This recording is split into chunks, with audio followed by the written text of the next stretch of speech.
शरणागति के प्राय आश्रय, अवलंबन, अधीनता, प्रपत्ति और सहारा, ये सभी शब्द शरणागति के प्रायवाचक होते हुए भी अपना अलग अर्थ रखते हैं। जैसे आश्रय, जैसे हम पृथ्वी के आधार के बिना जी ही नहीं सकते, उठना बैठना आदि कुछ कर ही नहीं सकते, ऐसे ही प्रभु के आधार के बिना हम जी नहीं सकते और कुछ भी कर नहीं सकते। जीना और कुछ भी करना प्रभु के आधार से ही होता है, इसी को आश्रय कहते हैं। अवलंबन, जैसे किसी के हाथ की हड्डी टूटने पर डॉक्टर लोग उस पर पट्टी बांधकर उसको गले के सहारे लटका देते हैं ना, तो वो हाथ गले के अवलंबित हो जाता है। ऐसे ही संसार से निराश और अनाश्रित होकर भगवान के गले पड़ने अर्थात भगवान को पकड़ लेने का नाम अवलंबन है। अधीनता, अधीनता दो तरह से होती है। कोई हमें जबरदस्ती से अधीन कर ले या पकड़ ले और हम अपनी तरफ से किसी के अधीन हो जाएं या उसके दास बन जाएं।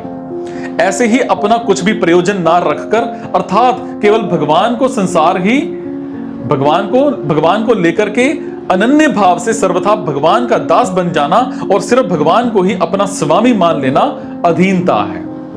प्रपत्ति, जैसे कोई किसी समर्थ के चरणों में लंबा पड़ जाता है, ऐसे ही संसार की तरफ से सर्वथा निराश होकर भगवान के चरणों में गिर जाना प्रपत्ति है।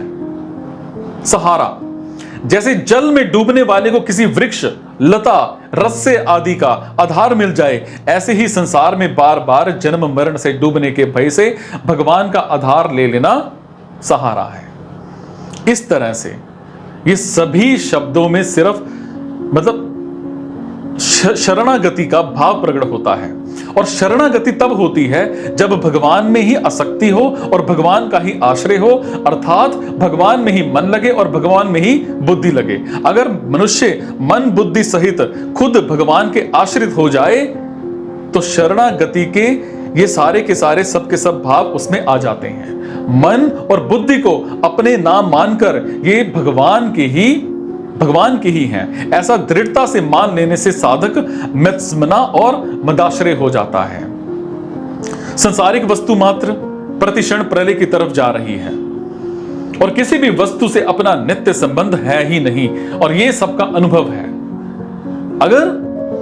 अगर इस अनुभव को महत्व दिया जाए अर्थात मिटने वाला संबंध को अपना नाम माना जाए तो अपने कल्याण का उद्देश्य होने से भगवान की शरणागति खुद आ जाएगी, कारण कि ये खुद ही भगवान का है। संसार के साथ संबंध केवल माना हुआ है और वास्तव में संबंध है नहीं, और भगवान से सिर्फ विमुक्ता हुई है और वास्तव में विमुक्ता है नहीं। इसलिए माना हुआ संबंध छोड़ने पर भगवान के साथ जो स्वतः सिद्ध संबंध है वो प्रकट हो जाता है।